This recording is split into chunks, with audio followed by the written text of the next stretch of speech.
Break के बाद स्वागत है एक बार फिर से आप सभी का सी न्यूज भारत में स्वागत है। दिवाली वेकेशन के दौरान गुजरात के एकता नगर स्थित स्टैचू ऑफ यूनिटी में देश विदेश से बड़ी संख्या में पर्यटक पहुंच रहे हैं। सरदार वल्लभ भाई पटेल की 150वीं जयंती और राष्ट्रीय एकता दिवस के उपलक्ष्य में यहां भव्य तैयारियां चल रही हैं। पूरे परिसर को रंग बिरंगी लाइटनिंग और सजावट से दुल्हन की तरह सजाया गया है।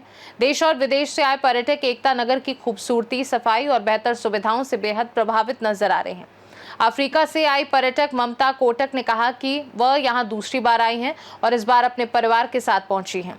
उन्होंने कहा, प्रधानमंत्री नरेंद्र मोदी ने एकता नगर जैसा अद्भुत स्थल बनवाया है। यहां की विविध परियोजनाएं और विशेष रूप से महिलाओं द्वारा संचालित पिंक रिक्शा योजना देखकर मैं बहुत प्रभावित हुई हूं। मोदी जी की दूरदर्शिता ने महिलाओं को आत्मनिर्भर बनाया है, जो गर्व की बात है। सुनिए। मारू नाम ममता कोटक है। हूँ आफ्रिकाથી અહીંયા આવી છું। મોદી સાહેબે બહુ જ બ્યુટીફુલ બનાવ્યું છે। સ્પેશિયલી આ સ્ટેચ્યુ ઓફ યુનિટી છે। મેં લાઈક આજે હું સેકન્ડ ટાઈમ આવી, આ 2 મહિનામાં છું અહીંયા બીજી વાર આવું છું। એટલે ફર્સ્ટ ટાઈમ હું અહીંયા એકલી આવી હતી, પછી મેં મારા ફેમિલીને બી કીધું કે ચાલો તમને બી જોવા લઈ જાઓ। તો અમને એટલું ગમ્યું, અહીંયા એટલી બધી એક્ટિવિટીઝ ને છે। સ્પેશિયલી મને ઓલો લેડીઝને જે મોદીજીએ રિક્ષા કોન્સેપ્ટ કર્યો છે એ one of my favourite. Really I appreciate કે એમને લેડીઝ માટે એટલું બધું લાઈક ડિટેલમાં જઈને એમણે થિંક કર્યું છે બધું। તો મને તો બહુ ગમ્યું। અહીંયા અમે અલગ અલગ એક્ટિવિટીઝ જોઈ, ગાર્ડન્સ જોયા, જંગલ રાઇડ્સ ને એ બધું જોયું, ફ્લાવર્સ ગાર્ડન, લાઇટ ગાર્ડન્સ, બહુ બધું જોયું। પણ જે સિસ્ટમેટિક ને બધું જે છે આઈ રિયલી એપ્રિશિએટ એમને જે કર્યું છે। યા મને તો એટલું ગમ્યું, એટલે મેં કીધું મને જવા નહીં દેશે તો પણ મને જોવું છે અહીંયા, બિકોઝ ટીવીમાં આટલા વર્ષ બહુ જોયું છે મેં, પણ આજે મેં રિયલ મારી આંખોથી જોયું। યા લાઈક સ્ક્રીનમાં તો મેં બહુ વખત જોયું છે, પણ આજે રિયલ આંખોથી જોવાની એની મજા જ અલગ છે। તો મને બહુ જ ગમ્યું। આ જે લોકો પ્રેક્ટિસ કરે છે, દૂર દૂરથી લોકો આમાં પાર્ટિસિપેટ કરવા આવ્યા છે। અલગ અલગ આઈ થિંક ઇન્ડિયામાં બધા કોર્નરથી લોકો આવ્યા છે। એમની મહેનત જોઈને બહુ જ આમ લાગ્યું કે વાવ, આ તો મિસ કરવા જેવું નથી। સ્પેશિયલી આ તો પરેડ જોઈને તો મને સાચે બહુ જ ગમ્યું।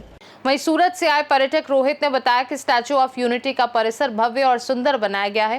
उन्होंने कहा कि यहाँ की स्वच्छता, सुविधाएं और प्रबंधन सब कुछ उत्कृष्ट है।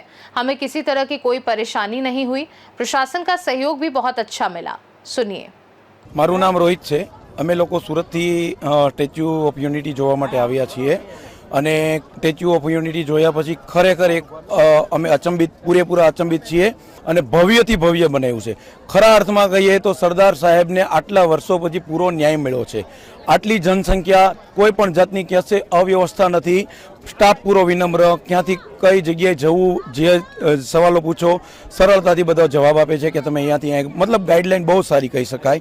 સ્વચ્છતા તો ઉડીને આંખે વળગે એવી છે કે ક્યાંય કચરો દેખાય તો તરત સ્ટાફ છે તરત કચરો પકડીને ડસ્ટબિનમાં નાખે છે।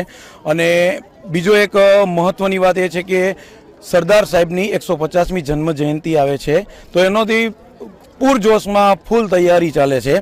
અને દિવાળીનું આ વેકેશન, હજી બધા લોકો વેકેશનના મૂડમાં છે, તો બહુ લોકો વિઝિટ કરવા આવ્યા છે। તેમ છતાં કોઈ અવ્યવસ્થા નથી અને બહુ સરસ। હું તો એક બધાને, ખાસ કરીને ગુજરાતવાસીઓને તો કહીશ જ કે સરદાર જ્યારે ગુજરાતના હોય તો આ તમે પૂરો સરદારને આટલા વર્ષો પછી જો તમે ખરેખર રીતે ન્યાય આપવા માંગતા હોય, સરદારની જે પ્રતિભા હતી એને જો યોગ્ય તમે સમજવા માંગતા હોય તો સ્ટેચ્યુ ઓફ યુનિટીની તમારા નાના નાના બાળકોને લઈને ખાસ કરીને મુલાકાત લ્યો, જેથી બાળકોને ખબર પડે કે સરદારે કયું કામ આપણા માટે કર્યું છે અને આપણે અત્યારે જે સ્થિતિમાં છીએ એમાં સરદારનો બહુ મહત્વનો ફાળો છે। ખાસ કરીને આ વસ્તુ આપણે બાળકોને શીખવાડવી પડે એમ છે। नर्मदा से सी न्यूज संवाददाता वसीम मेमन की रिपोर्ट। जाहिर है, दिवाली अवकाश के चलते इन दिनों एकता नगर में पर्यटकों की संख्या में रिकॉर्ड बढ़ोतरी देखी जा रही है। देश के कोने कोने से आए लोग यहां सरदार पटेल की भव्य प्रतिमा, सांस्कृतिक कार्यक्रमों और एकता दिवस की तैयारियों का आनंद उठा रहे हैं। खास रिपोर्ट में फिलहाल के लिए इतना ही। देश दुनिया की बाकी खबरों को जानने के लिए आप देखते रहिए सी न्यूज भारत।